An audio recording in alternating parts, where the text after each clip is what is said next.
to introduce Nick Marshman to everybody. I've said that right, haven't I? Yeah, He's been a bit of an old timer, been around for a long time. Since the beginning of TruthJuice. Yes, I feel like I've come home. Yeah, that's right.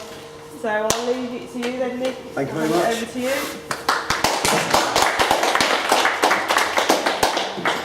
Oh, hi folks.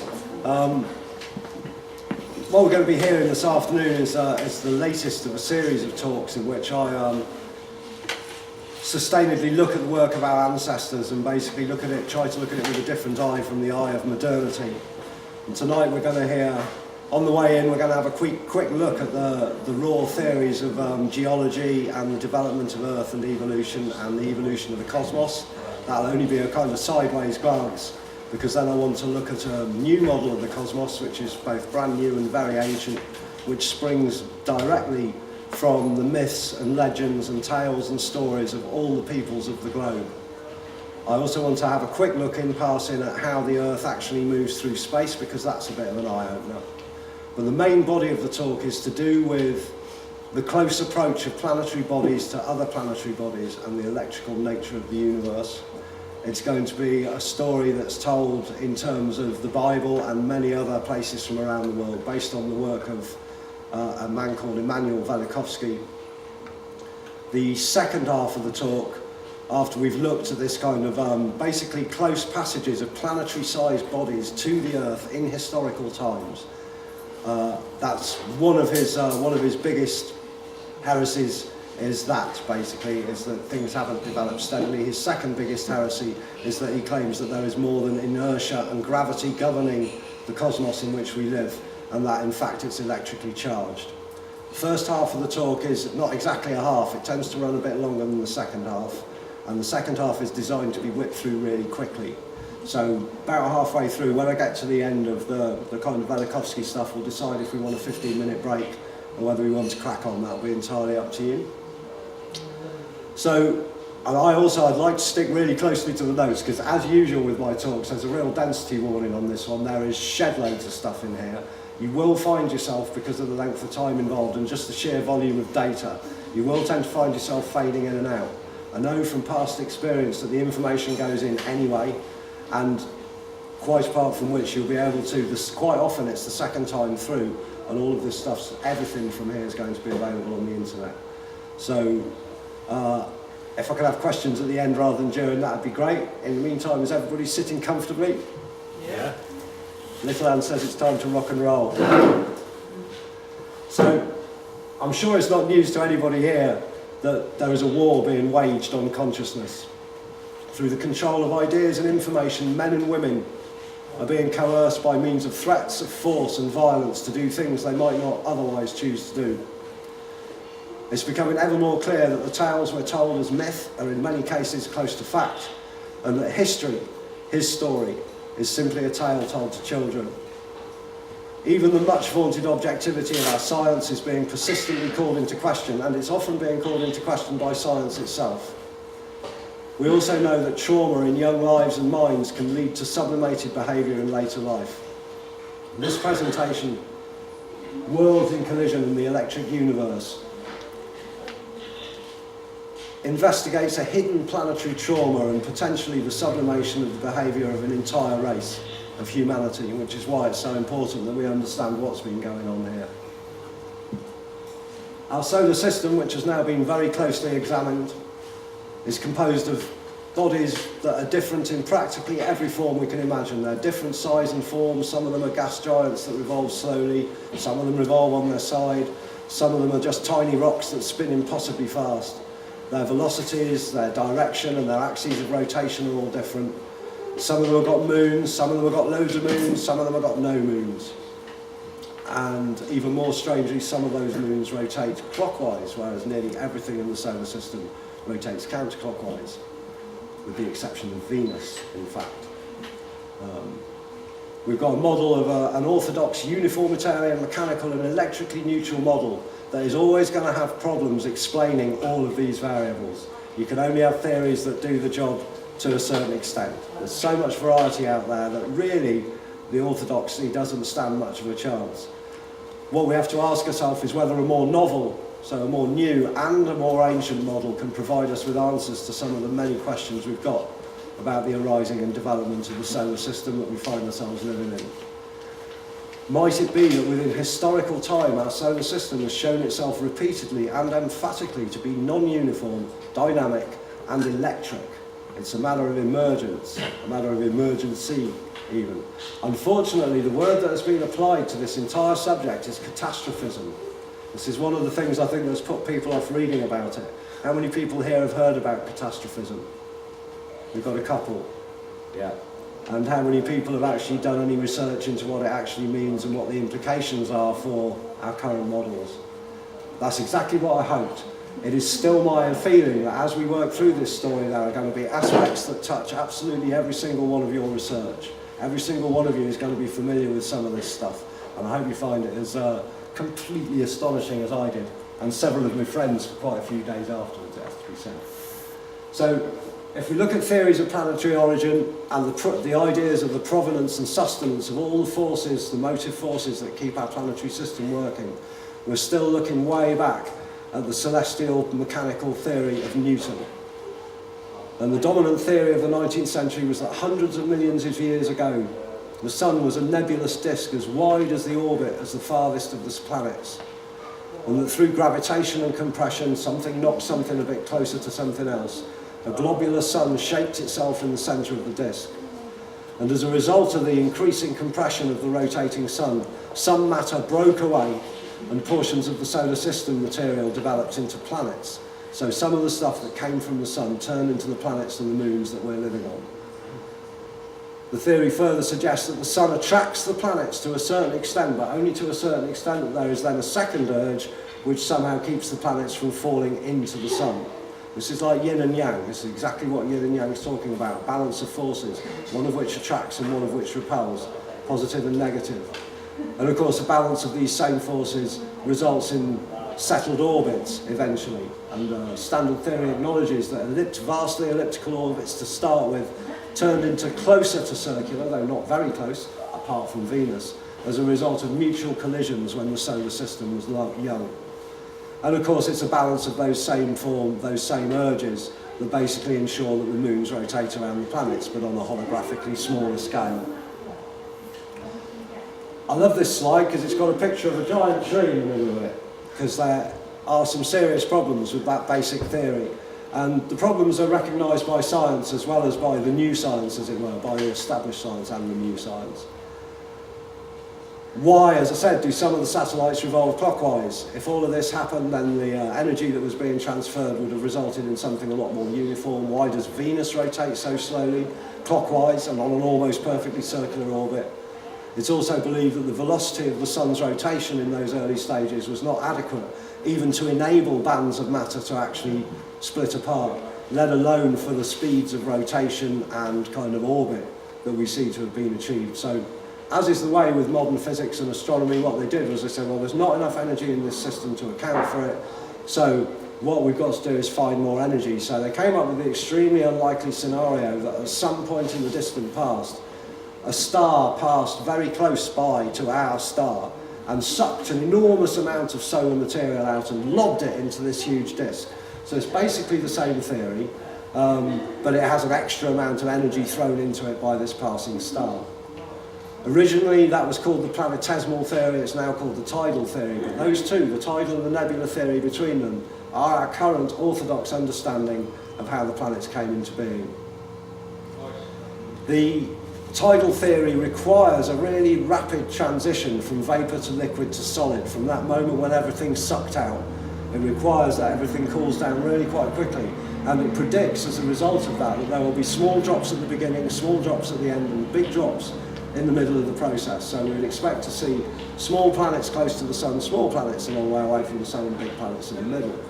Which of course is largely what we see, but largely is not good enough for a physical scientific theory. And just by looking at this, you can actually see that Uranus is slightly bigger than Neptune. So it shouldn't really be there, but a bigger challenge comes from the fact that, according to this theory, Mars should be at least 10 times the size of Earth, possibly 50 times the size, and in fact it's got something like 1/10 of the mass. The other thing is that the nebula and tidal theories both assume that planets derive from the sun, and both models are, as previously described, electrically neutral and mechanical. They insist that only gravity and inertia play a part in the governance of the system in which we find ourselves. This is not the picture that is presented by our myths and our history. Right back as far as Sumer and Babylon, there were quite detailed stories as to how it was that the planets came into existence. They're all expressed in characters and in personalities and in figures of gods. Sometimes they share the names of the planets, but these stories are completely global. They're everywhere on the planet and they're detailed. And these myths in history have been modelled by a man called Stan Hall.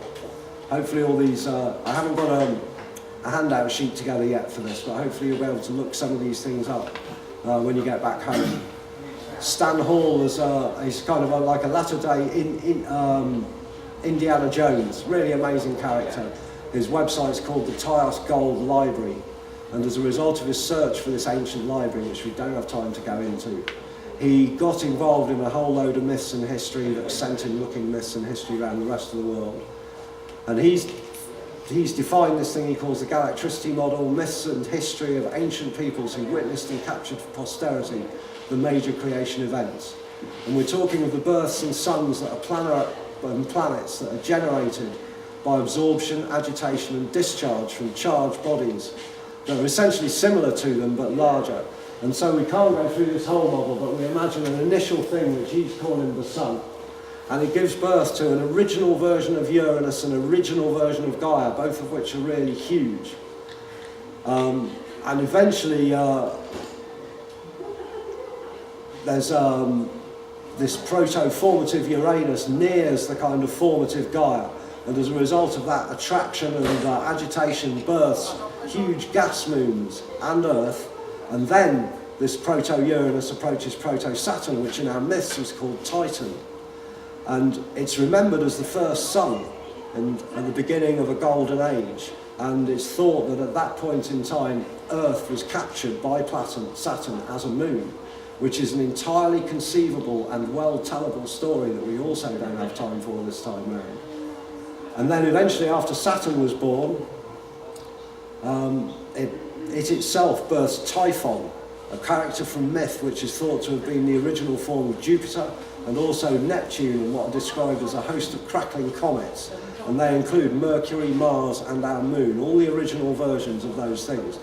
So we do have Arcadian and Phrygian myths on Earth that tell of an Earth in which we had no moon and in which Mercury was devastatingly close to this planet. So there are tales, actually written tales and spoken tales that have been written down of these earlier stages. And this is the model of the solar system that is presented by our myths and our legends. And the very last virgin birth out of all of these planets is Venus. And in our most recent myths, Venus springs from the head of Jupiter, or later on Athena springing from the head of Zeus. And it is believed by many peoples on the earth, and believe me, many of them have kept a very close eye on Venus, that she sprung literally from the body of the planet Jupiter and came roaring straight towards planet Earth. This is a completely different vision from the standard model. It's a system of planets and moons springing into existence from primal points. And each birth changes the mass and charge of the source, and it births new mass, charge and movement into the cosmic environment. This is catastrophism. This is, as we shall see at the very end of the talk, this process we're going to look at manifests the most stunning beauty and geometric regularity as seen from Earth, which is an expression of the age that we're in. So we're going to move through a process of complete chaos, and out of the end of it we're going to see the most incredible levels of order. Stan Hall says that the evidence for catastrophism is supported from so many sources, and the fact that this is the case places its neglect, and it has been neglected, look how many of us have heard of it, it places that neglect beyond surprise and into the realm of calculated omission. The prehistory of the Earth and its custodians lies less in what has been said than in what has been silenced. And that's Stan Hall of the TiosGoldLibrary.com. So why this calculated omission? Is this not a question we in TruthJuice are asking ourselves all the time? What is being hidden? What are we not being told? Quite a lot of answers to these questions really lie at the core of this presentation, and the long decades of work that have gone into doing the stuff which I'm able to summarise here. I really do recommend that anybody who's even vaguely interested pick up on some of the links and references, because it's all absolutely ripper stuff. Amazing. One of the first and most persistent and thorough heretics in the modern age to set his mind to investigating these questions was Immanuel Velikovsky, and his basic tenet was that the Earth and other planets have been subject to cosmic catastrophes in historical times, catastrophes that have been recorded in the oral traditions, myths and legends of the people of the world. This was a major heresy as far as orthodoxy was concerned. And for our purposes, it's not necessary to segregate the records of single world catastrophes, although we'll do a bit of that. It's more important for this talk to establish, firstly, that there were global physical upheavals in historical times, because not many people know that there were, and secondly, that these catastrophes were caused by extraterrestrial agents. And by that we of course mean planetary-sized bodies in proximity to Earth, not little grey aliens with big eyes, but that is not to preclude the possibilities of little grey aliens with big eyes as well. Here's a picture of the young Velikovsky, very interesting looking character. The book was published in 1950, Worlds in Collision, extremely popular, 18 impressions between 1950 and 1973, and 6 of those were in 1951. So he was as popular with the population as he was blackballed by his scientific colleagues. He covers 2 major periods in this. He wrote another book called Ages in Chaos, which deals with the eras beyond this, before this, and in a bit more details with these. The 2 things he's interested in are a very close conjunction between Venus and Earth 3,400 years ago, which is about 1500 BC and coincident with the time of the Exodus in the Bible, and close conjunctions between Venus and Mars and Earth 2,600 years ago, which is 700 or 600 years BC. That's the time of the new prophets, Isaiah, the time of the King Hezekiah and all of that. That's all in biblical written time, that is. The stories are all in there. And once you've heard this stuff, the Bible will never read the same. Loads of mysterious and weird shit that's going down in the Bible makes loads of sense in the light of this story. But before we get into his more bizarre claims, I think it's important to recognise that Velikovsky himself used observation and research and reason, and he used those faculties to predict some vital characteristics of the solar system which were completely unknown in his time and were not to have been confirmed for some decades afterwards. He predicted high levels of hydrocarbons on Venus. He predicted the anomalously high temperature of Venus, and not only is Venus anomalously hot and with an anomalously round orbit and an anomalous spin, its temperature is continuing to increase at an anomalously high rate. It's a pretty uncanny thing, is our Venus. He predicted radio waves from Jupiter, a completely outrageous suggestion for him to make.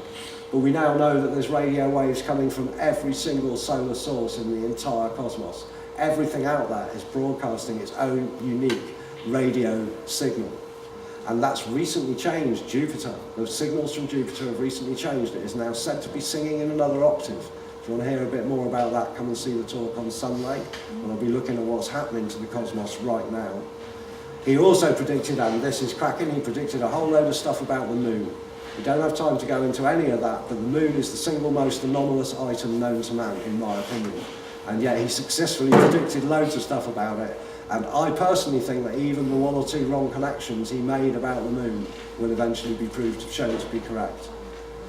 Pioneer and Voyager probes have subsequently verified these and other published predictions, but despite the fact that he was Einstein's mate, and even with the help of the poster child of the modern physics, it was not possible to get Velikovsky's prior rights of discovery recognised.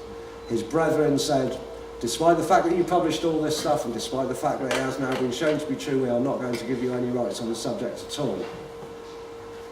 That's peer review, folks. Red in tooth and claw. That's what happened to Velikovsky, and yet he stuck with it for another 40, 50 years, publishing books, talking to audiences, remaining popular. And I'd really like to see a resurgence in popularity for Velikovsky and the people who are inspired by him. Before we look at the story of the 12 tribes of Israel and the Exodus, I want to look a little bit, because all these planets moving about, it's a pretty shocking story. I myself had this vision of the solar system just travelling through space like a plate, and we're spinning around the sun, okay? In order to just sort of break free, to open the neural pathways a little bit, it's very useful to have some idea of how planets and the sun are actually moving through the solar system. Okay? So the idea is that every 50 years the sun performs a big loop and a little loop, like that. So we're not necessarily all travelling around the sun. The planets and the sun are travelling around a common centre. What is said is that the centre of rotation does not coincide with the sun, but is created by all the bodies in the solar system. The solar system revolves exactly around this centre, not around the sun. The sun itself progresses in a succession of small and large loops every 50 or 70 years. We are ourselves situated on what is described by the Hitchhiker's Guide to the Galaxy as the unfashionable western spiral arm of the galaxy. From the side, the motion of the sun along the western spiral arm of the galaxy looks like a wave, but it is in fact a spiral. Here you can see that the wave amplitude of the movement of the sun along the western spiral arm increases and decreases with the small and large loops described by the motion of the sun. That image has been idealised in this next one, which shows the western spiral arm as a kind of a schematic.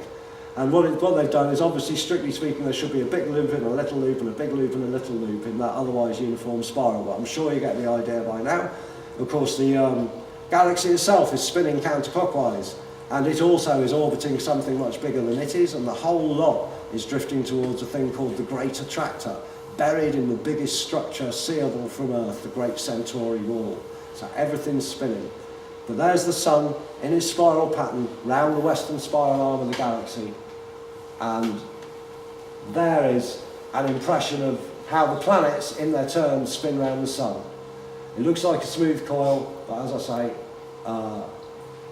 what we're going to see now is a 90-second vision of what is known as the long body of the sun. It's been known for a long time. If you get the little wooden books, if you get a hold of the Compact Cosmos, you'll see there's a kind of engraving of this. But I think this is the first time it's actually been put onto a computer thing. The sun's path in the animation is shown, presumably for purposes of the animation, as a straight line, because you'd really lose a lot of the beautiful pattern. And man, I really love this vid. This is one of the most exciting things I've seen in a long time.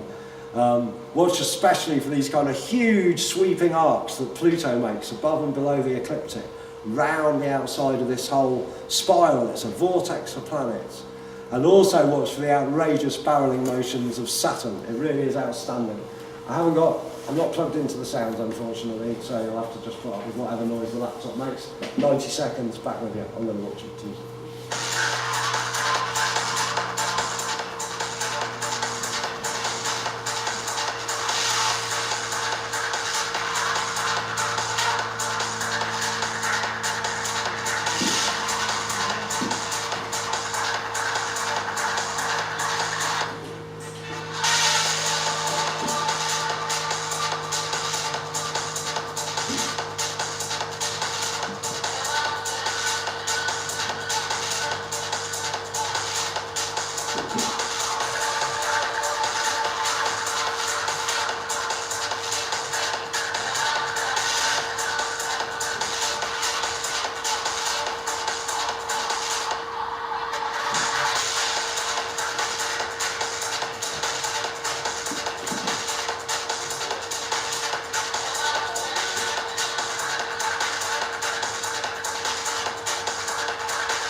There you go.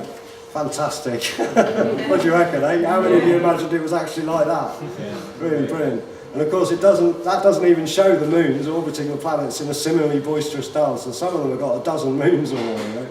So this vision of spiralling motions of solid bodies through space, coupled with the sun-born model of planets just springing into existence from other bigger entities, bring the visions and experiences of the ancients much closer to the modern mind, thanks to the glories of the internet. These are visions, as we shall see, that have been investigated and accepted by many classical writers that aren't otherwise known for being bonkers. But I'm sure that the textbooks still contain, I dare say without exception, the same stage gradualist models that I was taught long, long ago as a schoolboy. There we go. There's a tidy summary of geology in planets in worlds in collision. The planet Earth has a stony shell, the lithosphere. It consists of igneous rock like granite and basalt with sedimentary rock on top. The igneous rock is the original crust of the Earth. Sedimentary rock is deposited by water. That really made the hairs on the back of my neck stand on end when I read it, because it's just like exactly what I remember from school. It's what they told me. But at school, I didn't know that all over the planet there's igneous rock over sedimentary rock. I didn't know there were seashells on top of the Himalayas. I didn't know that there were saltwater lakes several thousand feet above sea level in Peru. So when I reread it, I had a different idea about it, see. And then a little slightly longer, a couple of sentences on the actual geological history of fossils. It says the mountains are what is left of plateaus eroded by wind and water in a very slow process. Sedimentary rock is the detritus of igneous rock eroded by rain, then carried to the sea and then slowly deposited. Skeletons of birds and land animals in these rocks are presumed to have belonged to animals that waded close to the sea in shallow water, died while wading, and were covered by sediment before fish destroyed the cadavers or the water separated the bones of their skeletons. No widespread catastrophes disrupted this slow and steady progress. Same thing, bang on, just like it was really deja vu from school for me. It's real classical education that I had. But again, when I was taught it at school, I didn't know that stacks of fish and creatures and forests have been found just buried under mounds of rock and then water, all over the earth, not just in one place. It's quite clear that huge amounts of stuff have been swept at some point or another and just buried, and something new has happened. And this has been known for some time. The conception of world ages brought to their end by violent changes in nature is common all over the world. The number of ages is different from people to people, but the idea is absolutely consistent. Here we've got a fine set of bearded geezers. The first one on the left is Aristotle, who taught periodic destruction by fire and inundation alternately. It seems that we actually get fire and inundation. It's just that sometimes there's a bit more fire than water, and other times there's a bit more water than fire. Aristarchus, he claimed that the Earth undergoes 2 destructions every 2,484 years, which it turns out is a horribly accurate prediction as far as we're concerned. He also maintains that one is a combustion and the other is a deluge. And just in case we should not take on board the idea that science can forget inconvenient facts, Aristarchus found that we're living on a sphere and that it rotates around the sun, and he found that out some 1700 years before Galileo was getting into trouble with it for it as a new idea. Next in line we've got Hesiod, third in from the left. He's a major source on Greek mythology, on farming, on Greek economics, on their religion, on astronomy and timekeeping. He was no slouch. And he wrote of 4 generations of men that were destroyed by the wrath of the planetary gods. A story exactly that we will come across from the other side of the world, and he identifies planetary gods as the agencies that are causing this chaos. The last one over there is, Hesiod was the last one. We also, I've got them mixed up somewhere, have we missed one out? Heraclitus is the second in from the left. He said the world is destroyed by fire every 10,800 years. Also, interestingly, Homer, who was a contemporary of Hesiod, the last of those 4 strictly, he recounts in his legends collisions between Athena or Venus, Ares and Mars, Hermes or Mercury, and Aphrodite or the Moon in his epic of the Iliad. And whilst he's said to be a contemporary of Hesiod, it's actually a bit difficult to pin him down. Homer seems to have lived rather uncannily over 1,000 years or so, so we suspect he's some kind of agglomeration of myth. All of these stories collected up and put into the Iliad, they're all back to Earth, back to more modern times. As we move forward in the 18th century, 18th to 19th century, we find Georges Cuvier, the first vertebrate paleontologist, and he was completely impressed by the sequence of geological layers on the Earth, and he spent a lot of time looking at it. Like I say, he invented vertebrate paleontology, so he wasn't. He also was not paying attention. And he realised that great catastrophes had repeatedly changed seabeds into continents and vice versa, and he concluded that catastrophes must have annihilated life in vast areas, and he regarded this as the most important problem and challenge for geology to solve. And he said that these ideas have haunted, I may almost say have tormented me during my researches among fossil bones, and because he was looking down, not up, he had no idea of what the solution was. To bring the story right up to date, this is one of my all-time favourite books. This is a great one to have in your toilet. Science Frontiers, Some Anomalies and Curiosities of Nature. William R. Corliss spent 50 years of his life ploughing his way through peer-reviewed journals looking for published anomalies. Because as you know, until it passes peer review, it doesn't get published in something like Science. And what he then did was he extracted all this anomalous data and published it in 10 volumes, which are based around subjects of human distribution, archaeology, planets and the moon, things like that. But these two, Science Frontiers Volumes 1 and 2, are William Corliss's favourite anomalies. And he quotes on this subject of the Earth's geological history. He said in an article from Science in 1983 called Suspect Terrains and Continental Growth, there's a quote which says, "More and more the continents seem to be pastiches of rocks from far corners of the Earth plastered one atop the other. Specialists have established more than 300 different terrains around the margins of the Pacific alone." Now, to put that into some sort of context, your standard geological model allows for, say, 10 layers or 10 eras. I'm going to use the word layer, but basically 10 different subsections.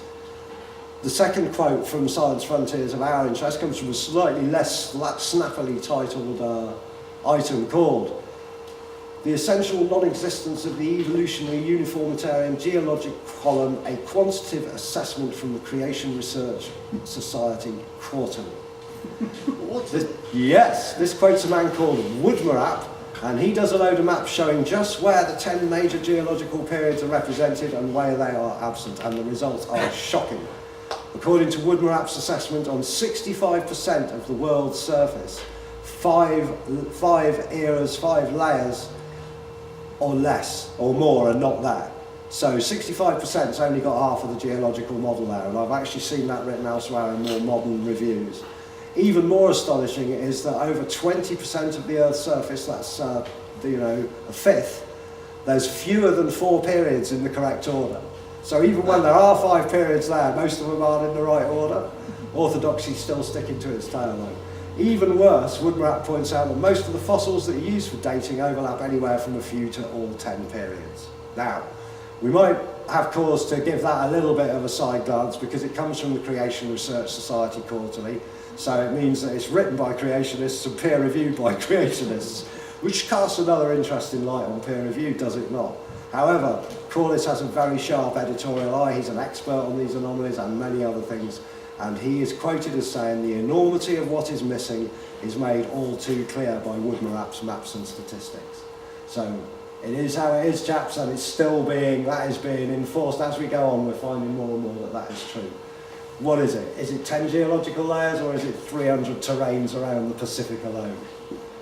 And so we turn to those persistent traditions of upset that are found from Scandinavia to Tibet and China to the Americas to Australia, all over the world. We'll be hearing quite a lot of them. On arrival in the Americas, it's fairly well known that Columbus and Cortez encountered literate people who had books of their own, many of which were following the cycles of Venus, and nearly all of which were burnt by 16th century Dominican priests. I was going to call them Demonican priests. In Mexico, it's recorded that the ancients knew that before the present sky and earth were formed, man was already created and life had manifested itself 4 times. That is very, very similar to Hesiod, and Hesiod can have known very little of the ancient Maya, or vice versa. We might assume, although of course we shouldn't take it for granted. More specifically for our point, in the history of the empire of Culhuacan in Mexico, it is related that during a cosmic catastrophe of the remote past, the night did not end for a long time. That was my gateway into this 20 years ago, 30 years ago. I read in several sources in myth and in the Bible that at some point the luminaries, the sun and the moon, stood still in the sky. And this is where Velikovsky started getting serious for me. He already spotted similarities between the Maya and the Bible, and I was very interested in this. The stories that are told all around the world are almost certainly coming from common experience. So the first time I came across it was a tale in the Bible. It comes from the book of Joshua, and it relates that Joshua went up from Gilgal at night, and in the early morning he fell upon his enemies unawares at Gibeon and chased them along the way that goes up to Beth Horon. The record tells that as Joshua's enemies fled, great stones were cast from the sky, and That same day, the sun stood still over Gibeon and the moon over the valley of Ajalon. The luminaries stood in the midst of the sky. The Midrashim, which are books of ancient traditions not embodied in the scriptures that everybody gets to read, elaborates this, and it says that the sun and the moon stood still for 18 hours. So from sunrise to sunset, the day lasted about 30 hours. There are a lot of other rabbinical texts, there are a lot of other ancient texts from Egypt and from the Holy Land, as currently called, that tell this story. Prolonged day, prolonged night, the luminaries appearing to stand still in the night sky. There's weird shit going on out there now, guys, and it's not much less weird than this stuff. We're dealing with that on Sunday. Velikovsky examines these tales in a lot of detail. Like I say, if you go into the book, it is a ripping yarn. It's very readable. That's why there were 6 new impressions in the year after it was published. Many, indeed most of the documents he's quoting that tell of these events are either rare, vanished, or inscrutable to the modern mind, or a mixture of all three. This, however, is not true of the Old Testament. It's been translated completely, I'm told, into 470 languages, and into a further 2,500 partially. What an amazing number of languages, eh? And apparently that leaves 4,500 that it hasn't been translated into at all. Where did all the languages come from?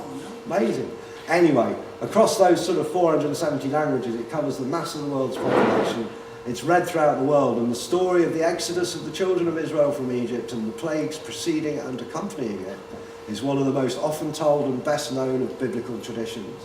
We had a plague of blood, frogs, lice, flies, pestilence, boils, hail, locusts, darkness, and the famous death of the firstborn, echoed so much later in the New Testament, but this is when the shit first hit the fan. For those of you who don't remember, Pharaoh is entreated to release the children of Israel from bondage, and his repeated refusal results in a series of plagues visited upon the people of Egypt. It is a long, drawn-out process in the Bible between Yahweh and the king. Basically, let my people go. No, I won't. He says, right, take a rain of blood, take a plague of blood across the land. And eventually, when people are whinging loud enough, Pharaoh goes, okay, I'll let them go. So the Lord goes, right, we'll take away the plague of blood. And Pharaoh goes, I've changed my mind. And he goes, right, take a plague of frogs. It takes ages for this process to go on. Velikovsky has a completely different suggestion. He suggests that the whole thing happened in a matter of days, 7 days, and that it was as a result of a planetary contact, an electrical planetary contact with a comet the size of planet Earth. He suggests that in the mid-second millennium, a planet-sized comet that had only recently become part of the solar system, not unreasonable as we've seen earlier, came very close to Earth, and he demonstrates that the account of this can be reconstructed from evidence in a large number of documents worldwide. And like I say, bizarre and outrageous as this seems, he makes a really good fist of this argument in a very detailed and well-referenced book. You can find out where he gets all his quotes from, and quite a lot of it you can then go and look further into. He says that the first evidence of this encounter was a reddening of the Earth's surface by a fine dust of ferruginous pigment, so a kind of iron-based red dust of some sort. In the book, this is a picture of the Yangtze River, which curiously went completely red in the not too distant past. I didn't take a note when it happened. I think it's in the last couple of years. Very red, lots of outrageous pictures of it.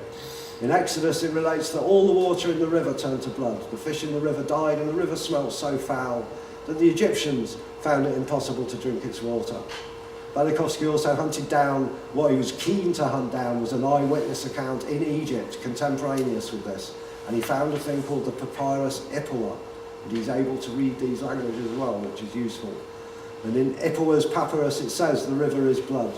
I'm not going to go into the frogs and the pestilence and the locusts too much. You need to understand that when these things happen, and they've happened a lot, that pestilence of all sorts just arises spontaneously, and in all those, there can be rats, there can be flies, there can be all sorts of things. I was so fired up by the pestilence bit, though, that I went looking on the internet to see, what about modern pestilence pics and stuff. And I did find several things. The one that really stuck in my mind was that there had only recently been an arising of poisonous spiders in a village in India. Thousands of the little buggers. And they bit loads of people, they killed a couple of people. Naturally, this was a kind of magnet for arachnophobes from around the world. And not a single one of those spider specialists was able to say what these spiders were. Nobody was able to tell where they came from. Nobody was able to tell where they went to. So it's a very interesting story, that. But I'm figuring that when all the rivers became rank, the frogs had nowhere to go.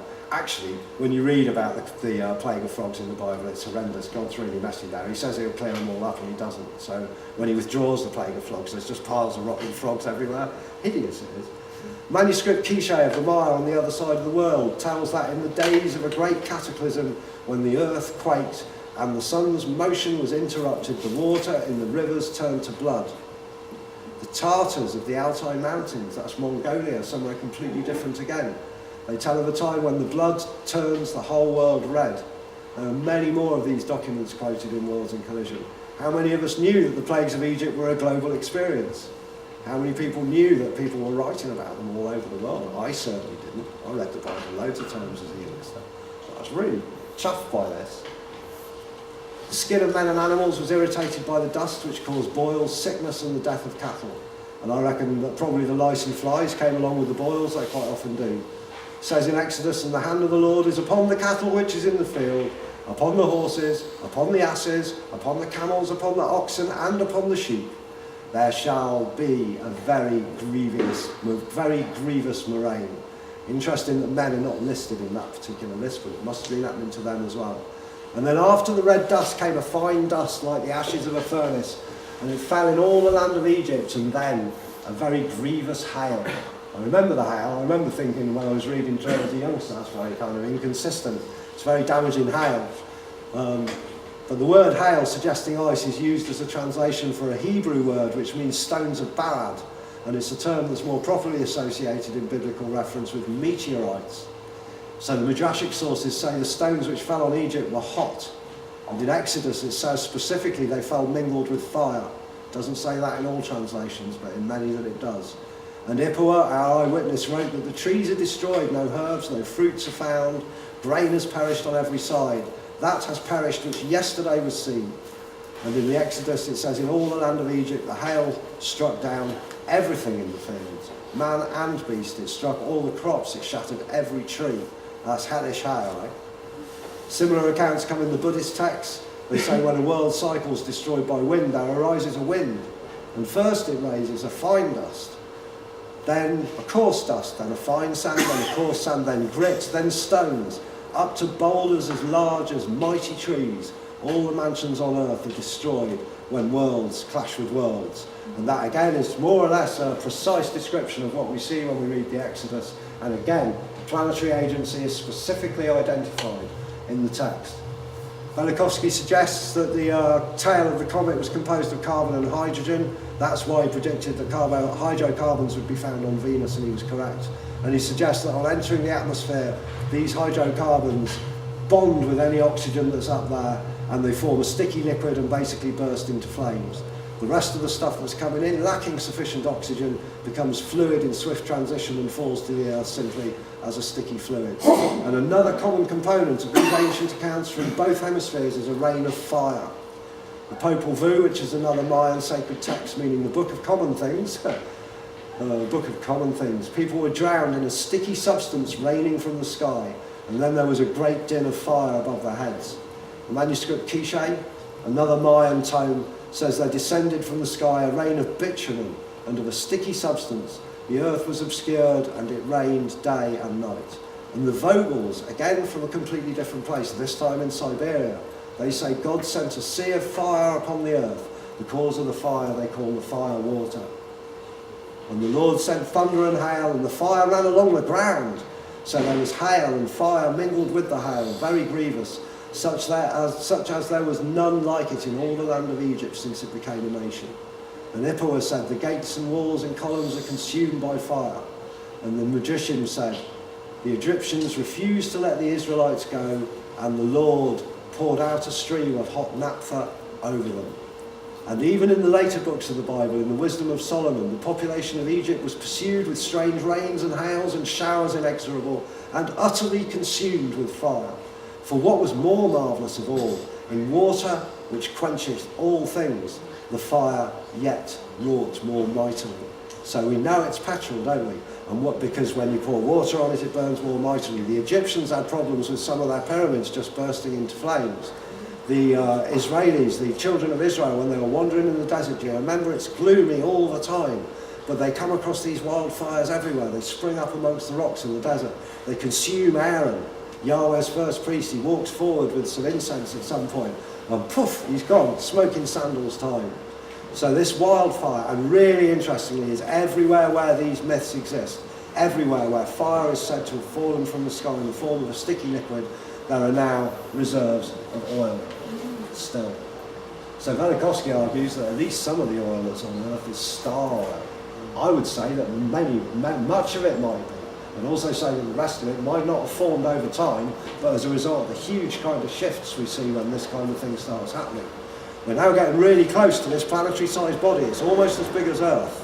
It's almost as big as Earth, and it's probably 4 or 5 diameters away. And so there's a disturbance in the rotation of the Earth as a result of this gravitation attraction. Maybe its axial tilt changes. And there's terrific hurricanes sweeping the Earth because of this change in velocity, and also because of the sweeping gases, dust and cinders of the comet. Not to mention all the dust and stuff that's now being thrown out because of all the active volcanoes that have suddenly sprung up. And the rabbinical sources say that a strong wind endured for 7 days. And on the 4th, 5th and 6th days, the darkness was so dense that the people of Egypt could not stir from their place. The darkness was of such a nature that it could not be dispelled by artificial means. The light of the fire was either extinguished by the violence of the storm, or else it was made invisible and swallowed up in the density of the darkness. Nothing could be discerned. None was able to speak or hear. So the 9th plague, darkness. As Earth entered deeper into the tail and approached the body of the comet, Velikovsky proposes that the Egyptian darkness, if it was caused by a change of the axial tilt, or of the Earth's actual stasis making the luminaries appear still, then it must have affected the whole globe, with either a prolonged day or a prolonged night, which of course was the stories that I originally came across all those years ago. The tradition, and it is a tradition of many places to the north, south, west of Egypt. They all recall a cosmic event during which the sun did not shine for many days. And in the collective traditions of the New World, this is so as well. It's related that in an event preceded by a cosmic collision of the stars, again that kind of planetary agency, the sun did not appear for 5 days.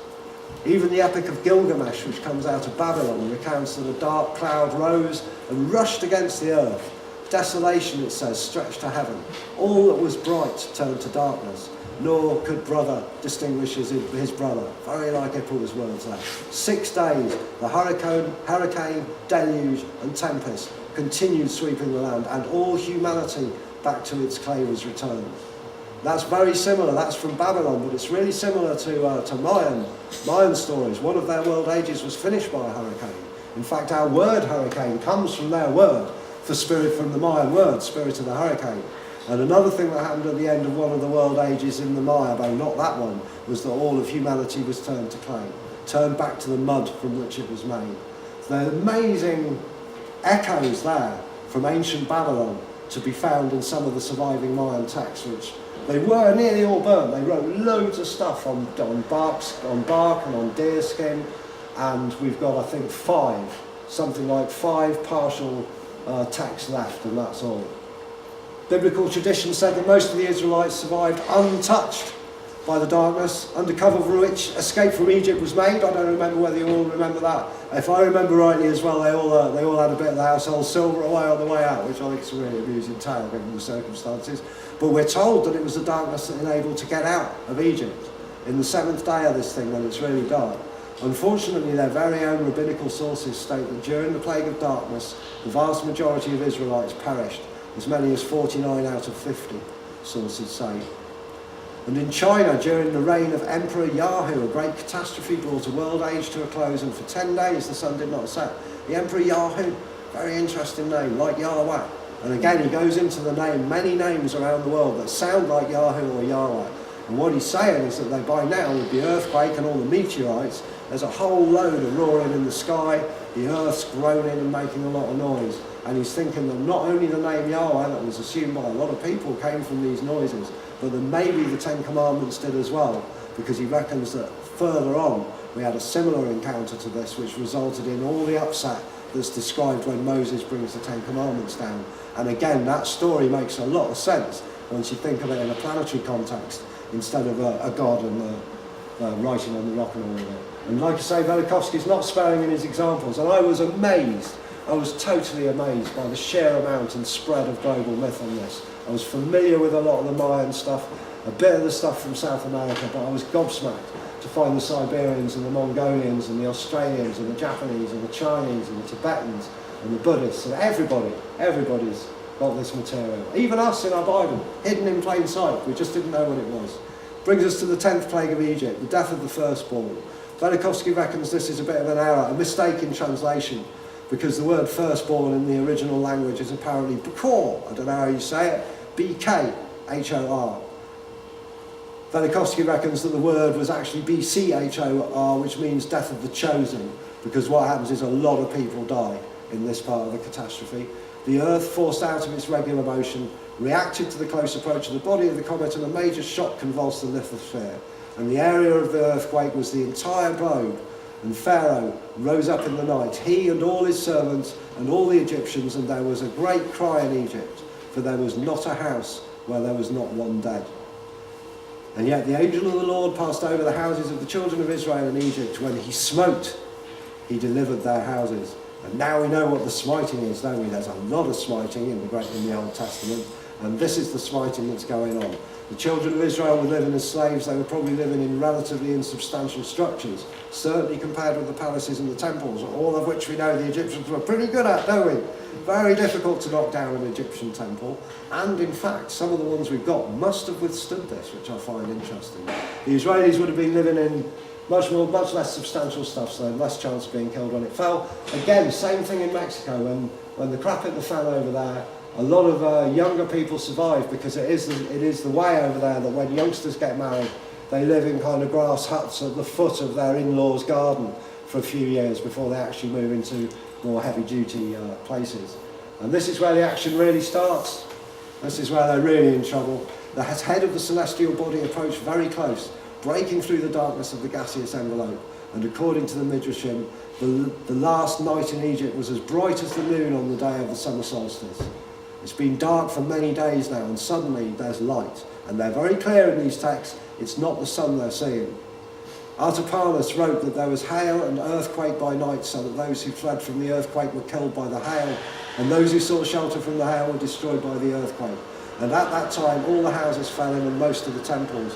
And practically word for word, we read the same account from Mexico.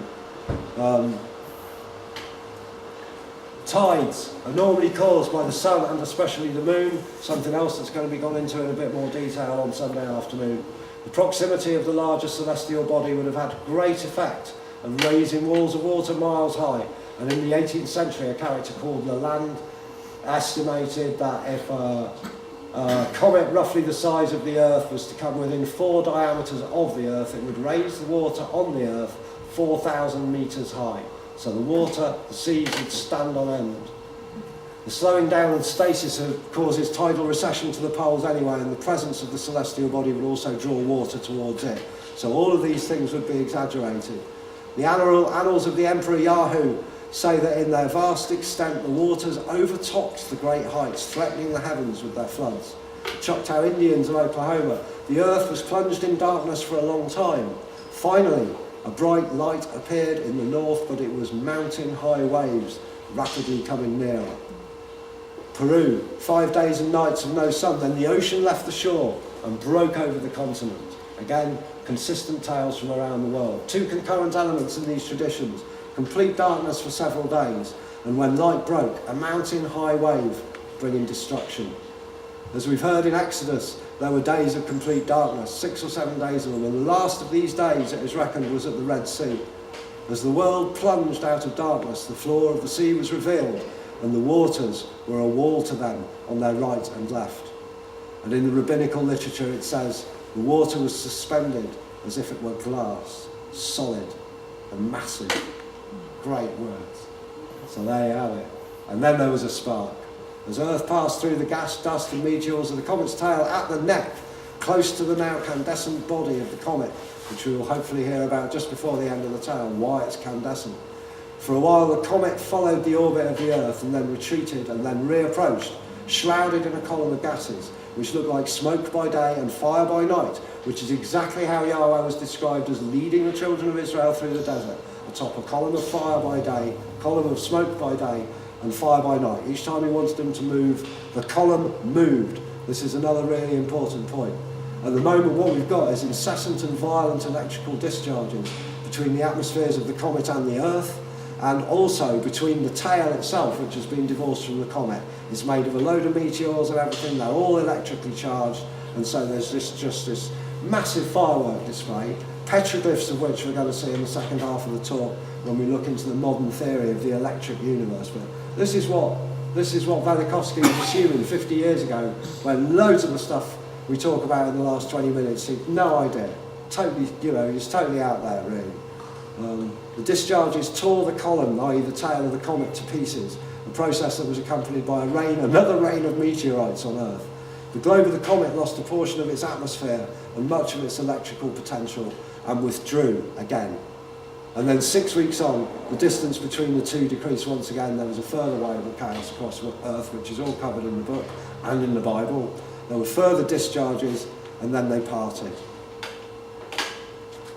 The first story we saw of the sun standing still in the sky came from the book of Joshua. That happened 52 years after this. 52 years after this, the comet came back, and there was more chaos and derision poured upon the face of the planet Earth. And for generations after that, not only the people of the Holy Lands, through their jubilees every 52 years, remembered this, but also the Aztecs, the people in Mexico, the people in Peru. They have new fire ceremonies. Every 52 years they put out all of their fires. They keep one fire burning somewhere in the centre of the body politic. And once they see the stars are in the same place in the sky, then they'll relight all of their fires and everything will be cool for another 52 years. Once again, it's remembered around the globe. And the head of the comet did not crash into the Earth. This is really important. There doesn't seem to be any physical impact in any of these tails. Instead, it exchanged a major electrical discharge. It's to do with the redistribution of electrical potential, not the redistribution of mass through actual collision. A tremendous spark would have sprung forth at the moment of the nearest approach of the comet, when the waters of the Earth were heaped at their highest above the surface, and when it was as bright as the noonday sun on the solstice in Egypt, after those 7 days of complete darkness when brother couldn't distinguish brother. Out of nowhere, let there be light. The waters were released after the spark, followed, alas, by a rain of debris torn from the body and the tail of the comet. So another wave of hot rocks. And we know, don't we, it's funny, isn't it? We know that great discharges of interplanetary force are found in traditions and legends and myths from all over the world. All of us who have had anything to do with myth know this. The Greeks' Zeus, Icelandic Odin, Finnish Ukko, Perun from Russia, Woden from Germany, Mazda of the Persians, Marduk of the Babylonians, the earlier version of Marduk, his name I can't remember, from the Sumerians, and even Shiva of the Hindus. They're all described as the god who threw his thunderbolt at a world overwhelmed with water and fire. Every single story, clear as a bell. How come we missed it? I think it's brilliant. If more stuff like this comes up, we're really going to know what's going on within a year or so, and everything will have changed. Arguably, Velikovsky's biggest heresy is the suggestion that Venus, for it is she, arrived in historical times as a comet and became a planet. But that's what we hear in our myths. But even though Venus appears to have turned up from the head of Jupiter in the myths of the Greeks and the Romans and several others before them, and even though she appears to have turned up as a new planet, there was a name for Venus, even as far back as Sumer. They called her Inanna. She was known in Babylon. She was known as Ishtar in Babylon. So her name, the goddess, existed, it appears, before the planet arrived. But like I say, I don't feel particularly precious about whether it was Venus or not. It's quite clear from the stories, just the ones that I've covered, let alone the immense range of stuff that Velikovsky covers, that something happened. And we might as well call it Venus. Venus is from the Latin Vene, which means come, recently come, the most recently come planet, as I was talking to Santos about the other day. And Velikovsky quotes loads of anomalous astronomical records from Egypt, from Babylon, from the Vedas. They're inscribed on the walls. And all the moderns go is, oh, they obviously weren't paying attention. You know, you've got all these brilliant star maps that they could go, oh, this is all completely accurate. The stuff that doesn't fit their theory, they just go, oh, well, they weren't looking. And we know how carefully these people were looking at the stars. We know how carefully they wrote their narratives. We've heard some of them. But like I say, for our purposes, it's just important because we don't know that any of this stuff's happened. All I'm after doing is establishing that it has, and that it's established in written history, and it's established in the written history that gets read out of the church pulpit. Well, actually, this stuff doesn't get read out of the church pulpit. They don't like to concentrate on Yahweh too much, do they? During the Exodus, night was turned to day, sun and moon appeared to stand still in the sky. The earth was swept by hurricanes, meteorites, cinders, ash, and a rain of flammable liquid. And here's a thing. When we heard about the flammable liquid, we were talking about hydrocarbons. They were in the tail of the comet that came into the earth. Maybe there's star oil on the earth. But it wasn't only hydrocarbons. It was carbohydrates, because they're the same thing. And it turns out that the milk and honey of the Exodus was real too. That in the early morning, this stuff kind of condensed somehow in the desert, and the children of Israel could live off it. So out of all of this mayhem arose a food that kept people going for the time when they were wandering the deserts. And that too was global. In Mexico, we hear that the rivers turned to milk and smelt of honey. And it's this, these are carbohydrates also coming from the tail of the comet. So these guys were eating tail of comet. How far out's that? So I mean, in a way, that looked weird when you read it in the Bible, but it's even weirder when you find that's what's happening. But it does mean that the actual cause of the catastrophe, as we feel is often energetically the case, also supplied the means of surviving it. For those that did survive, of course, not everybody did by any means. These events and the earthquake that accompanied them were experienced across the globe, and old mountains crumbled, new ones rose, the seas boiled, and earth and sky became clamorous with noise. The erratic course of the comet caused consternation every 52 years for generations thereafter. Periodic encounters between Mars, Earth and Venus after 700 BC, so this is another 750 years on. And then Venus started on its erratic orbit to interrupt Mars. And then we started seeing interactions between Venus, Earth and Mars. And these are all reported in the prophets of Isaiah and in Homer's Iliad, and they're in written history as well, because it's only 750 BC. Once you know to look for it, when you go back and look at these old books that you might have read 20 or 30 years ago, they will be completely different for you, because I've been rifling through my bookshelf since this. Things like the Popol Vuh and the Bible. It's wild. It's really wild. It's a real opening up of the neural pathways to new possibilities. Velikovsky demonstrates that these latter encounters between Venus and Mars resulted in similar but much smaller scale and much more localised, though still global, encounters, shall we say. When his book was published, all other scientists refused to allow their text to be considered by Velikovsky's publisher, and the boycott led perforce to a new publishing deal. And I'm sure the new publishers were well chuffed, as 16 impressions in 23 years. The scientific press didn't just criticise him. According to one commentator, they carped violently on this subject. Now, I think that's a great sign for Velikovsky. They'll just bloody ignore you if you don't matter. If you're saying something important, they will be having a go. And they really had a go at Velikovsky, and they had a go at him for decades, and he stuck to his guns. And they weren't suggesting that his material needed review in this nice kind of peerish sort of compadre language that they use. They were saying that the material was insane. They were saying that Velikovsky was a kook. No wonder they couldn't validate all that stuff he predicted that their probes later showed to be true. And once again, that's your peer review. There it is. Velikovsky sought information from all cultures across history, their myths, their writings, their iconography. And he concluded, and he isn't the only one to conclude this, that common expression across time and space most likely arises from common experience. And common experience can only occur when there's actual global events taking place. The stories are all told differently in each context, suggesting that they were not copied. They're specific to the cultures in which they're found, but apart from that, they clearly describe identical events in clear and basic terms. And yet every critic of the Bible has said that they're talking in poetic language, they're talking about the fall of their kingdom, not their earth. They're not realising that when they say fire and brimstone, they mean fire and brimstone. When they say all the kingdoms tottered, they mean all the kingdoms tottered. When they say that the mountains fell and new mountains were created, that is what they mean. It might be slightly flowery language, but they are describing absolutely what they happened to them, and as soon as you recognise it, it just goes ping, it's like the shutters kind of rising in your mind.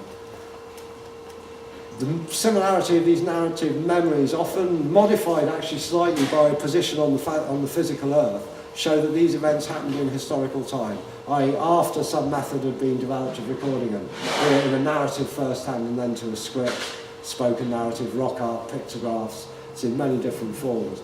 But despite being described by so many varied sources in the orthodox scientific world, it is as if none of this information exists. This is the, we've come to just about on the first hour. This is the last slide of the hour. I reckon the second half of the talk is about 20 minutes or half an hour long.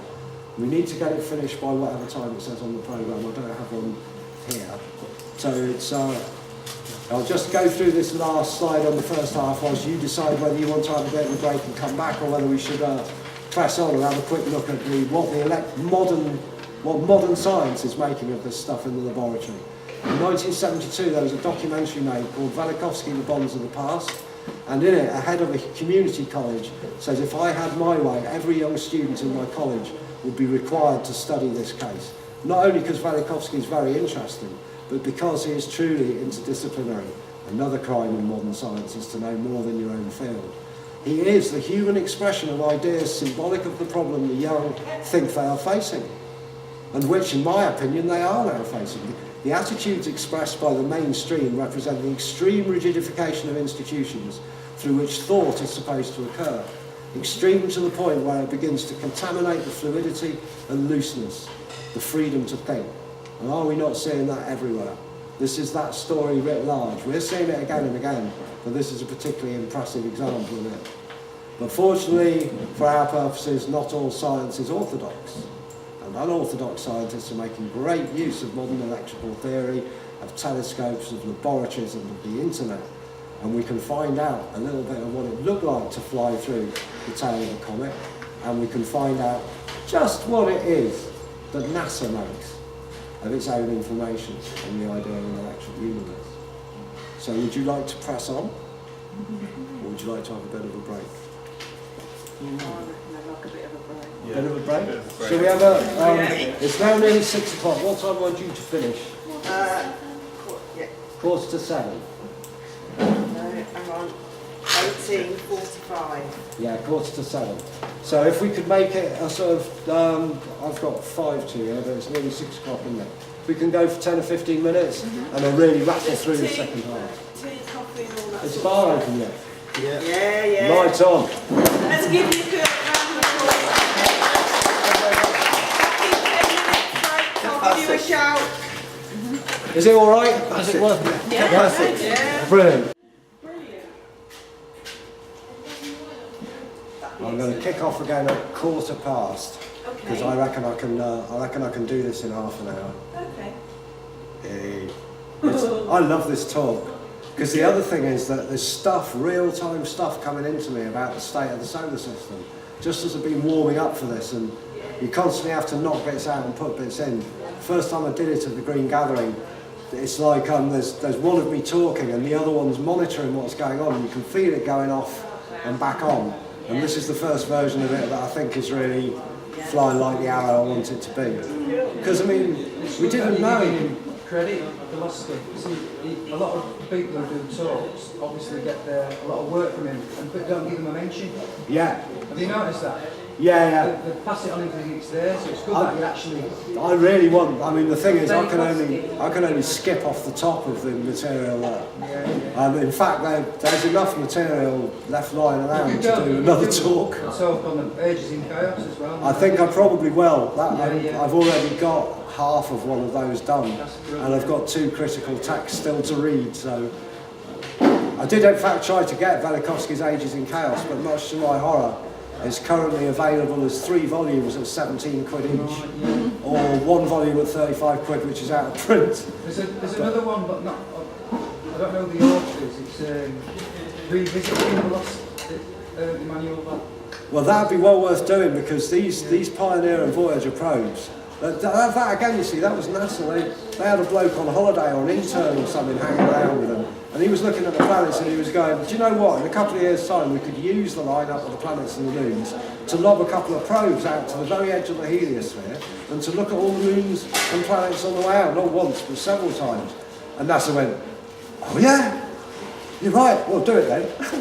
So they got this intern to kind of work it all out, and then they sent out 2 Voyager probes, and the other 2, whose name Pioneer, 2 Pioneer, 2 Voyager, and other probes as well, but those were the main ones. And they're still going, they're still working. They're really almost on the edge of interstellar space now, and they're still registering activity from the sun. They're still feeling these charges in the ionosphere. Amazing. Still working. Excellent. If only they'd start building things that lasted that long and selling them to us, eh? I think you're wrong. Yeah, I am. I'm totally wrong. I'm not trying to claim that I'm right. I'm just saying it's interesting, isn't it? Oh, possibly. Yeah. He doesn't really mean it, no. No, it's all just a joke. I'm just having you on. I'm just wasting a bit of your time. So, I'm going to kick off because I want to make sure we get through all of this and give the next. Oh, it's supper, isn't it? Supper time. All right. Yeah. Okay. I don't want to compete with supper.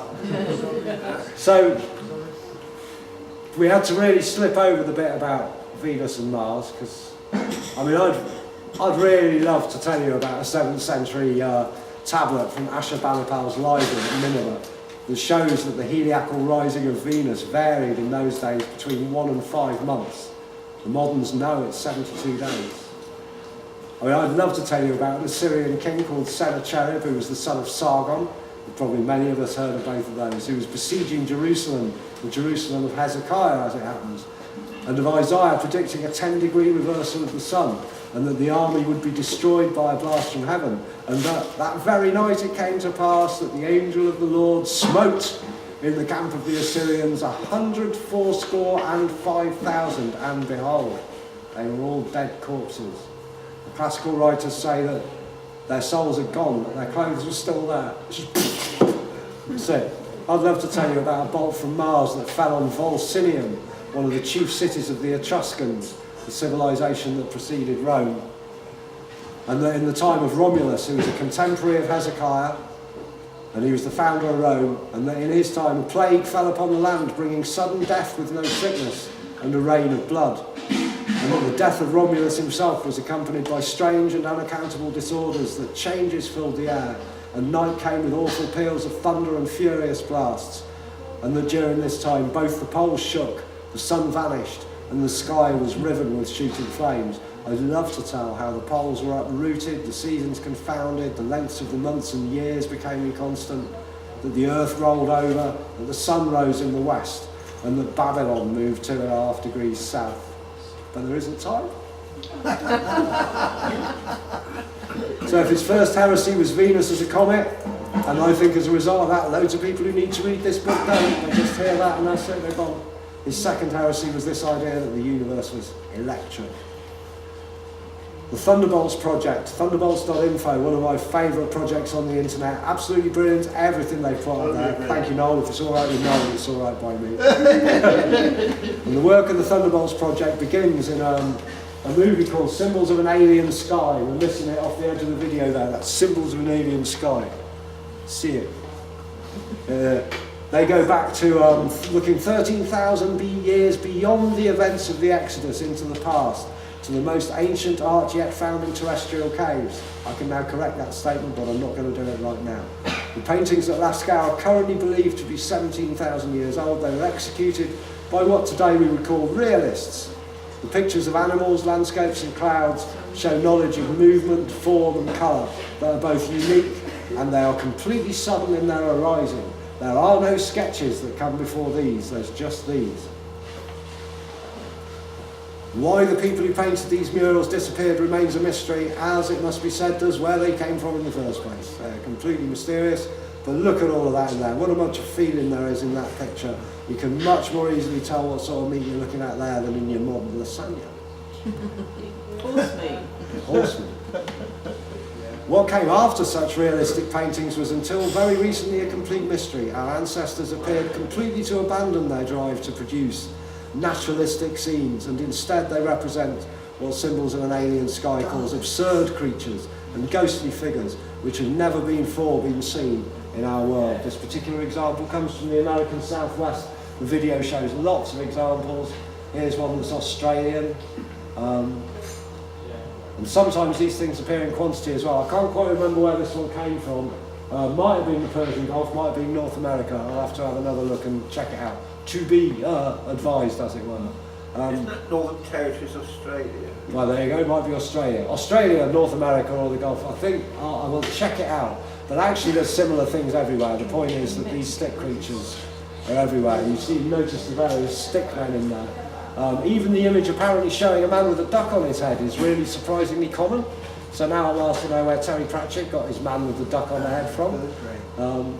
Now, as it happens, the collation of thousands of rock art images have enabled a character called Anthony Peratt of Los Alamos Labs to set up a supercomputer which identifies formations as seen from different positions on Earth. And the quote from the Visions of an Alien Sky says, "The fit that he has documented cannot be accidental. Investigations by the Thunderbolts project, which preceded Peratt's work by 3 decades, converge with his later work in extraordinary ways." Now imagine what that must feel like for the Thunderbolts people. They've been hacking away at the coalface for 30 years. Bloke comes along, takes loads of photographs, puts it all on the computer and goes, "You're completely right." That must have been amazing. Hopefully there's going to be more of that going on as well.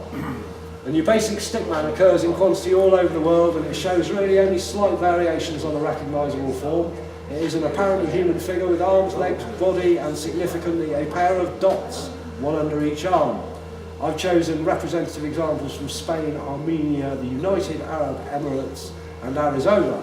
There are many, many more shown in the video. See the video. Each is a variant on the basic form, but includes the main elements that we summarised just then. Peratt shows that these stick forms recorded electrical events in the sky. He matches each of the rock art forms precisely to configurations taken by high-energy electric discharge in the laboratory. Variations in representations of the stickman and dots are matched throughout by variations in the form taken by electrical discharge in a plasma. The basic elements of the plasma discharge can be seen here. An axis along which the discharge occurs, in this case vertical, but it can be tilted, it can be horizontal. There's a champagne glass formed by 2 upward pointing limbs at the top and a central bulge always upwards in the body corresponding to the stickman's head. There's a flattened bell formed by 2 downward pointing limbs splayed out slightly in the bottom, quite often but not always. And again, a central feature which is smaller bulge, often represented as the stickman's genitalia. A torus surrounding the centre of the discharge axis, which represented in 2D, the torus becomes 2 dots shown on either side of what would be the chest or the thorax of the stick figure. So what we're seeing in these petroglyphs is undoubtedly, and without any argument at all, pictures of electrical discharges in the sky, such as those described by Velikovsky when the comet's tail was torn from its body. Now isn't that strange? And these images occur similarly in groups all over the world. They're not only widespread, but where they do occur, there are often many of them. Just like, I imagine, that crackling sky, you know. And until the laboratory work was undertaken and the similarities identified, these figures were a complete mystery to both archaeology and history. But the recent work moves the images as carved from mystery to history. And hopefully we're going to see a lot more of that as well. We have a very limited written history, but it goes all the way back to that first sun, Saturn. Another tale entirely, but one way or the other, the information has made it all the way through to now. And by gaining an understanding of these rock art images, and our images such as these, we're extending the comprehensible part of the story that has been recorded beyond writing. We're looking further back in our own time, no telescope needed. And now there's a well-established new approach to our history, and that of the solar system, and it's one that considers high-energy electrical events in the ancient skies. And these ideas of an electrified cosmic environment, science knew nothing of only a few decades ago. And take it from me, if you look at science now, it might just as well know nothing about it now either. It continues.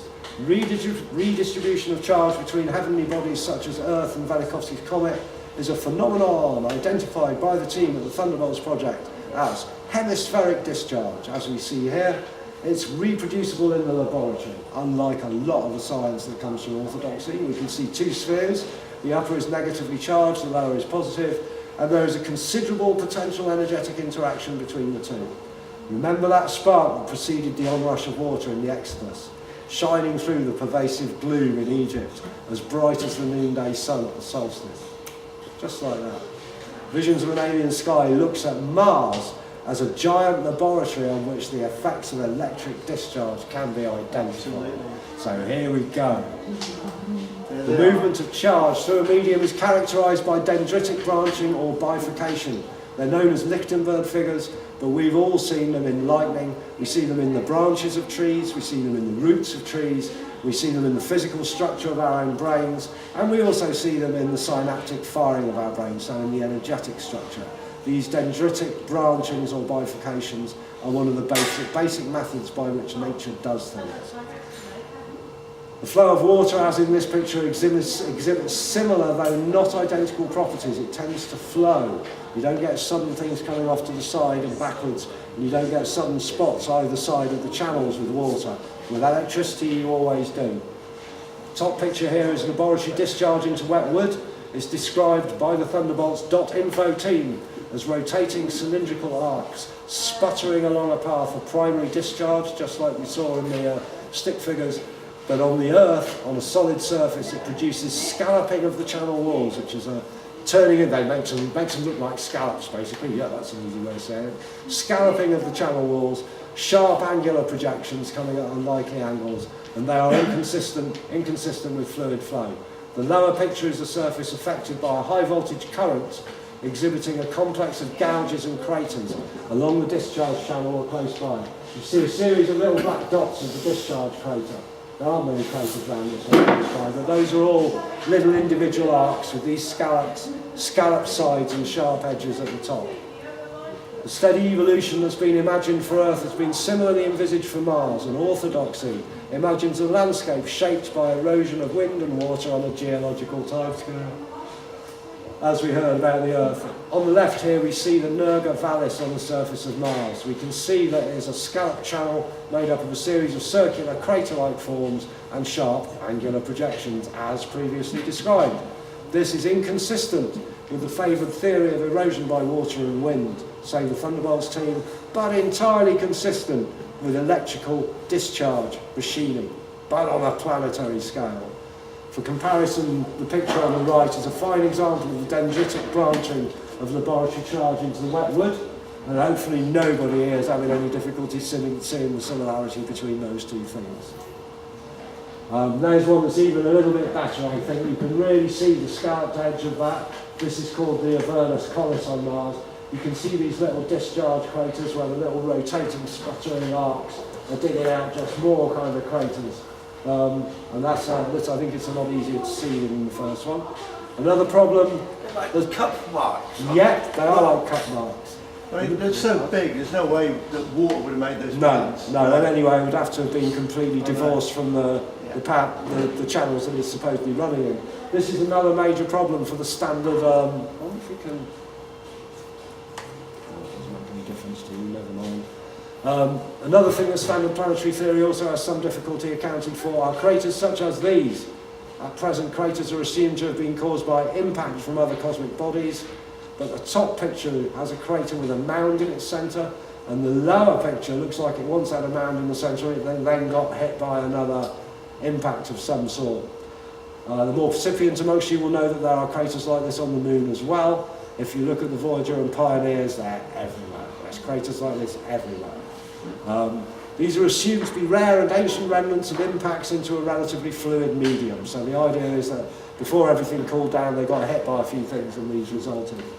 But they would have had to come from Earth to make the impact on the side we're looking at. But also, but it's also true to say that even though these are deemed to be rare, they're really difficult to account when you get two or more of them appearing in close proximity. And if you look at the bottom one, there's actually, you can't see it quite on this, but you can on here. There's a pair of nipples in the middle of those two craters up about 1 o'clock outside the main crater. So you get to see several of them. If you go looking at pictures on Mars, there's quite a few of them. The Thunderbolts project say, what do you reckon to this then, Noel? They say that ionised discharge allows for subsequent discharge along the same path. Yeah, well, once you establish the route. There you go, lightning can strike twice. Yeah. That's what's going on. Don't forget, NASA are still saying this is an electrically neutral universe. They really do deny that this is happening. Features such as those seen so far are restricted to the southern hemisphere of Mars, which is a deeply featured and ingrained surface. The northern hemisphere of Mars appears to have been stripped of all such detail. It all appears to have been ripped away. It seems to be entirely smooth in most of the images you'll see, but at high resolution it can be seen to bear an uncanny resemblance to surfaces that have been machined in a laboratory by means of electrical discharge.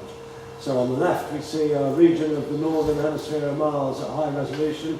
On the right we see an electron microscope view of electron discharge machining in the laboratory. Hopefully again we can all see the similarities there.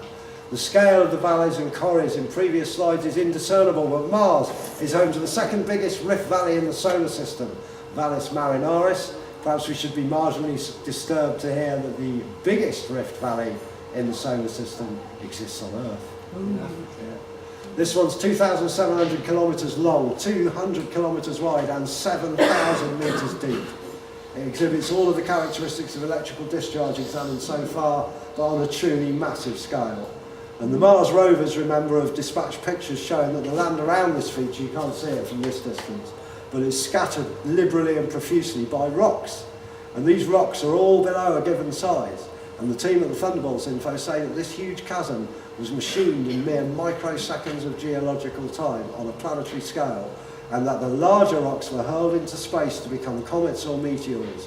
And, as it happens, in 2005, NASA, my favourite organisation, launched an 800-pound copper probe at Comet Tempel 1 to find out whether comets really are icy slushy dirt balls or not. 800-pound copper probe, straight at the heart of the £800 or 800 million? What? 800 or 800 million?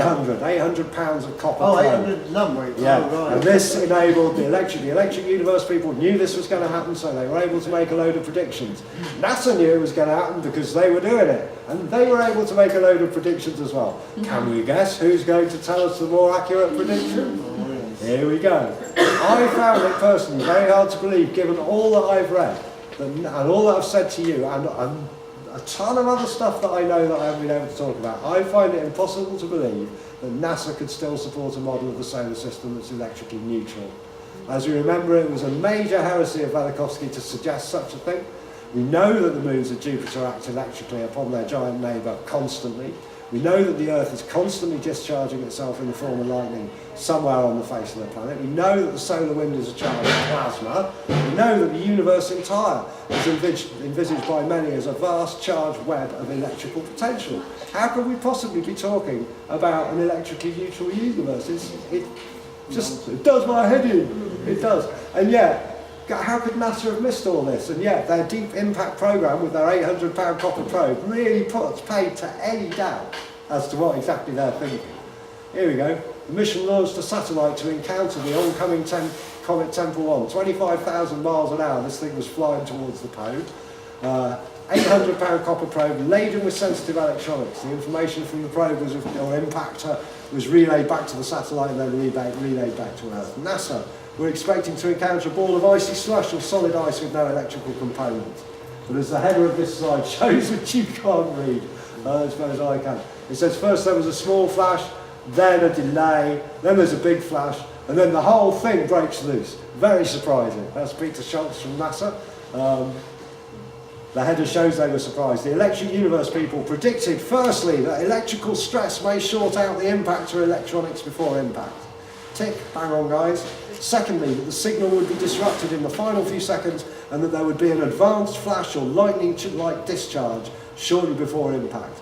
All correct. Total saturation of NASA's instrumentation, because this is what they were looking for, and a massive flash. A little flash followed by a big flash, which meant that at that point in the progress you couldn't see anything. 10 out of 10 for NASA. Luckily for them, it was predicted that the impact and or electrical discharge, and both happens, would be into rock rather than loosely consolidated ice and dust. And indeed on impact there was an eruption of silica dust that was so thick and the explosion was so sustained that the local terrain was entirely obscured from the NASA instruments. Yay! This is what we pay them for. Luckily, a second satellite known as SWIFT was monitoring the event with UV sensors. Moments after impact, they say, there was a quick and dramatic rise in UV light, evidence that deep impact probe struck a hard surface. NASA instruments were saturated at 3,000 degrees Fahrenheit, This one was able to show that the actual initial temperatures of the impact were greater than or equal to 6,000 degrees Fahrenheit. So they concluded it is not an icy ball of slush. Oh, right. NASA theorised that pressurised gases beneath the comet's surface explain the impressive velocities of cometary jets, and they hope to identify the vents for these jets. So they're saying there's a chemical process, NASA are, going on inside the comet, which is generating energy, which is coming out as jets, and that somehow that's sustaining itself as they kind of fly around. The electric universe predicted that discharge and or impact may initiate a new jet on the nucleus and could abruptly change the positions and intensities of other jets due to sudden change in charge distribution on the comet's nucleus. What do you think, Noel? I think they were right. Very good. Yeah. The Nordic Optical Telescope identified that new jets appeared from the location of the impact itself. NASA's vents, it is perhaps surprising to say, were never found. The electric model predicts a sculpted surface, sharply defined craters, mesas, valleys, scalloping and ridges, the opposite of the softened relief of a sublimating dirty snowball. Familiar stuff by now, we saw it in the discharge. The size of the explosion and eruption of material would have prevented sight of what were anticipated by NASA to be the best images ever of a comet nucleus. That's what they were looking for. That was the main point of the mission, was to get the best ever they could of a cometary nucleus. Fortunately, the satellite Stardust Next was passing. It had done one comet and they sent it along, which is why they called it Next. It was passing some time after all this activity and so was able to absorb, observe and record what it found. As predicted by NASA, craters, valleys, mesas, ridges were the order of the day. See those little areas of light out? Nothing has so far contradicted the electric model. What they were going to ask next was, is there any arcing on the surface of the meteorite, on the surface of the comet? And that is what that is. That whiteout is electrical arcing that's occurring on the comet because it's catching bits of solar wind, which are positive, and it's got a negatively charged nucleus. Okay, so they could see it. NASA obviously weren't looking for that. I think the Swift satellite might have been looking a bit more closely. And they found that the most prominent mesa walls, so those scalloped walls and depressions, the craters, were being expanded by this arcing. So what they found was that here you can see that you can't actually see it too well here, it's a bit bright. But in fact, this entire mesa wall here is shown to have been pushed out in the 2 or 3 weeks it took between the original probe going by and Swift Next Extra, the next thing, Swift Next Extra thing, you can't remember that one. They also showed that 3 craters had become one trench in these few short days. When Deep Impact, the 800-pound copper probe, was hit this Temple 1, the comet was at its closest to the sun, which means it was maximally candescent because it was taking a maximum amount of charge. Fortunately, it had also just received a wave of solar input from a solar flare that had left 2.5 days before. And when you can, that's why it's so much brighter on here than it is on there, because the comet's making its way away from the positive source of electrical charge, and because there's no solar flare. The Swift Next flyby, like I say, occurred a little bit later on. Here we go, we're nearly there. NASA were expecting a Deep Impact probe to penetrate deep below the assumed icy surface, exposing the primordial stuff of comet creation. Instead, they said, here it is, you can see, you can't see it too well, there's no crater there. That's what Swift Next saw. They didn't even make a dent, guys. And what they're saying is that the crater amazingly refilled itself. They're saying that a lot of stuff went up and came straight down again. And the comet people, they've got him saying that. They've actually got him saying it on film. Gravity there, then. With a gravity of a billionth of that on Earth and exploding material moving at thousands of miles an hour. Yeah, right. So the Thunderbolts team figured that if it struck rock or discharged above the cometary surface due to an electrical event, it might look a lot different. Silica dust and little penetration. And they were exactly right, we see that. And yet, even now, this is 2005, okay? 2005, if one goes looking at NASA, the European Space Agency, space.com, spaceabout.com, I could list 18 websites where they will tell you that comets are dirty snowballs. Still. So whatever the lies are that we're being told that kept Velikovsky concealed from us, whatever it is that hid the fact that the plagues of Egypt were a global event, not just the plagues of Egypt, it's happening still, and we can see it. NASA are paying for it, they're sending the stuff up, and then this is what we get. So I'm suggesting a new motto from NASA, which you can't actually see on there. It says, feck me, we weren't expecting that.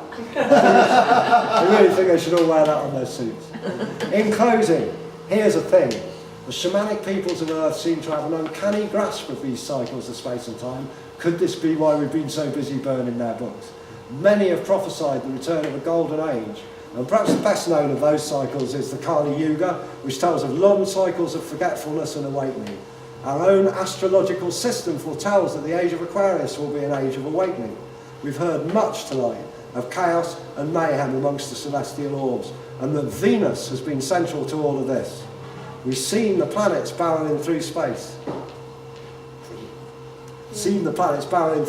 Yet here is Venus seen from Earth amidst all this motion. These little kisses she makes to us every time she comes close to the Earth. She makes 5 of those in 8 years, and because of her extremely slow rate of clockwise rotation, when she does kiss the Earth in her nearest point, the same face is pointing to Earth every time. Real beautiful synchrony, and that's accurate to within 1 part in 1,000. I think it's very accurate. And here we see 2 pentagrams. The little pentagram are inferior, superior conjunction, whatever, the conjunction that's when the planet's between us and the sun. The big one is the conjunction when the planet's on the other side of the sun from us. And she does both of those things in 8 years. And that's what she looks like from Earth at the moment, after all of this chaos with the planets doing the screwing through the cosmos thing. That's what she's doing. So out of all of this chaos, we've got order. And my argument would be that this is why we're being encouraged to think of steady geological development, steady development of the cosmos, steady evolutionary development, steady development of your career, steady decline in your mortgage, steady growth of your pensions. It's because they don't want us to know that sudden change can result in this sort of order. And also, if you knew that this sort of stuff was going down, would you really be paying insurance? Would you really be paying so much attention? As a pension advisor. Indeed. Yeah. That's what I think's going on. So we're getting perfection from within the chaos, and that's what we see again and again in the world around us, and that's what we're seeing in this amazing cosmic story that we've witnessed tonight. So we began with a comet, the existence of which has somehow eluded us, like so many other things. But tales of it are hidden in plain sight in texts and narratives from around the world, and even throughout the books that form the basis of Christianity, Judaism and Islam. We've been led to believe that catastrophes resulting from the actions of planetary bodies actually arose from the will and agency of a deity. We have been told, despite manifest evidence to the contrary, that our evolution, the evolution of geology, the evolution of the planet and the solar system, have been steady, peaceful and gradual. Even in our modern age, the investigations of NASA into the nature of comets in the cosmos clearly demonstrates a continued mixture of blindness, denial and mendacity. So in closing, we'll go to Stan Hall, with whom we started. He wrote a really excellent book called Savage Genesis, The Missing Page. He was also responsible for the artwork that showed the other planetary model that we have of everything springing from everything else. And here's the main point. Stan says, war mania and dogma will dominate the human spirit as long as that spirit remains imprisoned by false history and false beliefs. And the survival of civilization will depend on whether humanity chooses to confront its traumatic legacy with knowledge and common sense, or perish with its dreams. Despite the aberrations of the past, human destiny will be revealed through beauty, wisdom and love, and altruism, the highest of all religions, whether in the stilled hearts of those who have fallen and are falling on history's soon forgotten battlefields, or in the accusing eyes of a newborn child. This hope remains the enduring ideal, the truest and strongest purpose. On this piece of cosmic dust, mankind can yet summon the knowledge and the courage to root out the distortions of the past, realign human purpose, and nourish the inner vision that sees beyond this earth and beyond this time. Welcome to Truth Juice.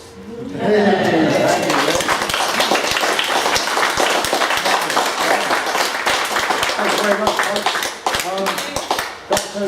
That should say Healing History, or should say Worlds in Collision and the Electric Universe, a Healing History talk, presented by Ben Iyer, the artist previously known as Nick Marchmont, because the encounter with Truth Juice has made me realise that I don't necessarily know who Nick Marchmont is, but I do know who Ben Iyer. Based on the work of Emmanuel Velikovsky and the Thunderbolts Project. Look them up. Lots of Velikovsky on the net. All the Thunderbolts Project stuff is outrageous.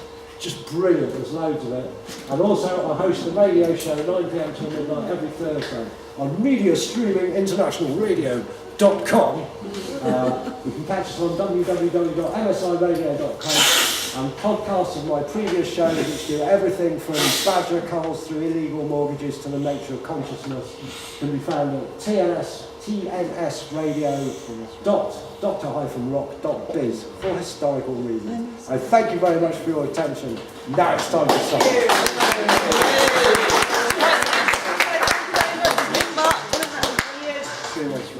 No worries. Thank you very much. Yeah. And just about in time. Yeah, just well, yeah. That's it. Lunch is at 7, so. So I'd stick that on in case anybody wanted to see it again. Yeah, it's brilliant. Yeah. I think the Venus thing's amazing. You know, we've got, you know, it just goes to show, doesn't it, with the apple. When you cut the That's apple, it. That is just telling you that Yeah. you're all that's what's keeping matter. Velikovsky says that's what the apple is in Adam and Eve's story. He says when you it's look Venus. at that picture, it is. Yeah, because when you cut it in half, the apples make up the seeds make a pentagon. That just goes to show, it's absolutely It's amazing. far out, guys. It really is. We are living at the most amazing time in the most amazing solar system. If Venus is doing that, what are all the other planets doing? Saturn has got like an amazing pull. Yeah, you know, Saturn's rings are only 10 metres thick, but we can see them from Earth. I know, but apparently, like Saturn's got some people are saying that it's connected to the moon and things like that. It all gets a bit freaky. That and that's Is it the only one that rotates the wrong way? Venus is the only one that rotates the wrong way, and so Showing it on there. no, it spins the wrong way on its axis. It orbits the same way as everything else. Oh, right. Sorry, so that is going to be... And I'll tell you one thing I found out about Saturn, and that's to do with the spruce trees. That apparently spruce, I know that Saturn goes round the Earth every 30 years. Yeah. And apparently the first time the spruce is fertile is when it has its first seedlings is every 30 years. That's wicked. Isn't that amazing? Which is the Christmas tree. Yeah. And Saturnalia. Isn't that And originally, so apparently, all these things are all scientific and they're all hidden, but they're there. And that pattern that it makes, does Saturn make that pattern? Yeah. And Like the thing Venus is, makes here's the the moon. earlier story, is that at one stage Earth was the moon of Saturn, and Saturn stood in the night sky. The Egyptians had a stella pointing to it, and Earth went round it. It stayed there at the top of this stella. It was visible night and day. It was as big as the sun in the sky, and all the other stars went round it like that. And that was couldn't come and tell us all about it. He was going to do the Saturn talk.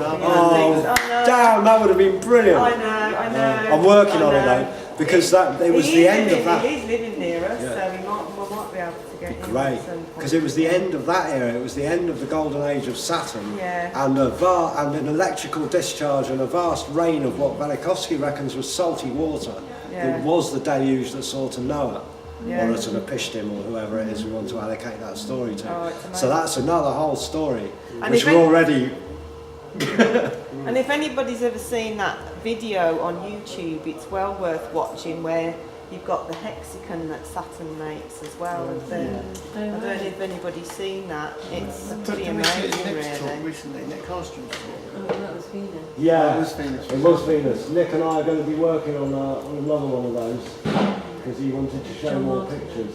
Yeah. I know NASA can't see that solar discharge, solar flares They must know, man. being electrical affect our electrical systems on planet They're having Earth. satellites fly with it. Yeah. It's a front. They're John Martineau started his talk about the history of the cosmos by saying the whole thing is an unbelievably massive charged plasma. All of it. Yeah. So NASA must know this. Yeah. They're telling us something else. The real question is why are they telling us? Why are they telling It's all in that geometry. Yeah. It's all there, isn't it? That's Ben I. That's the artist previously known as Nick Marchmont. Yeah. And that's a 6D cube, isn't it? It's a slice through a 7th dimensional hypercube. Oh, that's it. Nearly right. Which planet is the hypercube connected to, though? Is it not that one? Is it not? I think It's Earth is connected with the cube. because they do that symbolically, don't they? Yeah. Those black cubes. You've got one in the Going on what is it? The Scotland? United Nations, isn't there? Yeah. In their prayer Hidden room, away in there, which yeah. is quite That prayer strange. room is a bit of a weird. Have you been there, or have you No, I just haven't. I've seen read pictures? so much about it. Yeah, and all those funny shapes. It's all distorted, isn't it? Yeah, they really reckon the geometry because they know the geometry works. I know. Yeah. Amazing. Well, let's say thank you again to Nick.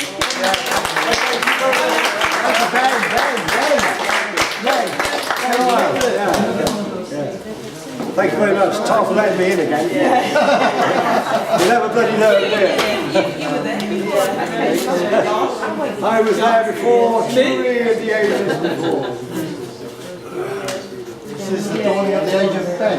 Yeah. Golden head. This man. Hits it. Very gentle there. I'm free. I'm free. Free day. Well, I thought that went well. Yeah, it's nice. Rattled along. Yeah, well, we're going to be setting up a tour of the UK now. Because I've been invited to Hull, I've been invited to Penzance, so that's a start.